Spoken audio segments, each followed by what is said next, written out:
Bienvenue à tous si vous nous rejoignez à l'instant sur Camnews 24, le tour de l'actualité. La fête internationale du travail fait encore la une à Yaoundé après le boulevard du 20 mai avec l'imposant défilé présidé par le ministre du Travail et de la Sécurité sociale, Grégoire Oona, a effectué une descente chez les partenaires sociaux et dans une entreprise de communication de la place où les festivités se sont poursuivies sans désemplir avec au menu des agapes sous fond de décibels. À Douala, la capitale économique du pays, les travailleurs, tous secteurs confondus, se sont donné rendez-vous à la place CEMAC sous le regard des autorités amenées par le gouverneur de la région, Joseph Betty Assomo. Les syndicalistes ont donné de la voix pour dénoncer les pratiques peu orthodoxes qui font le quotidien des employés.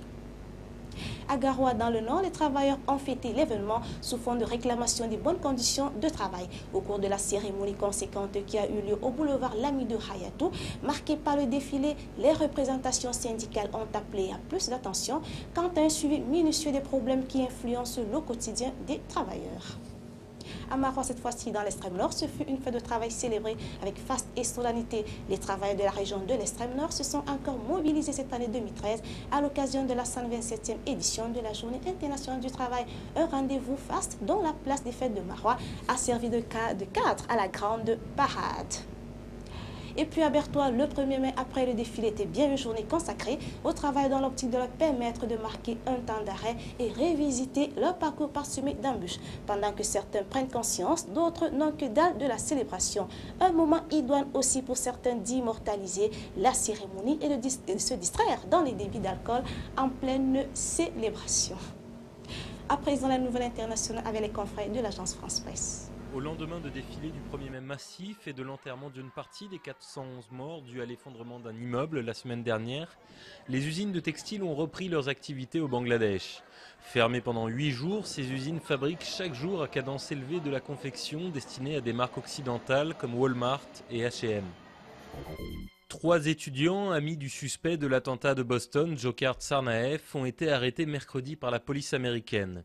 Ils sont accusés d'entrave à la justice pour avoir récupéré dans la chambre du suspect son ordinateur et son sac à dos, quelques heures après que le FBI eut dévoilé les photos des frères Tsarnaev.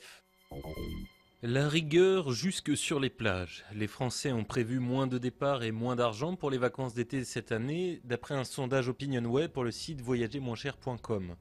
Pour l'instant, seuls 53% des internautes sondés ont prévu de partir cet été contre 73% en 2008.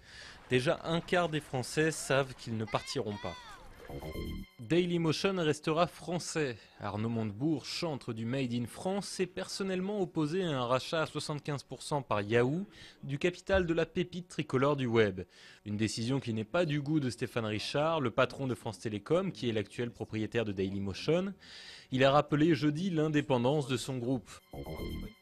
Elle est petite mais fait parler d'elle comme une grande. L'Uruguayen Rafael Atijas a créé une petite guitare de 74 cm de long en bois et à construire soi-même qui se vend comme des petits pains au Japon, en Nouvelle-Zélande ou aux États-Unis. Des profs américains l'ont même élu comme l'un des meilleurs outils pour apprendre la musique aux enfants. Et au niveau du son, elle a tout d'une grande. Voilà, fin de cette édition. Merci à tous de votre attention. Les informations sont en continu sur Camnews 24.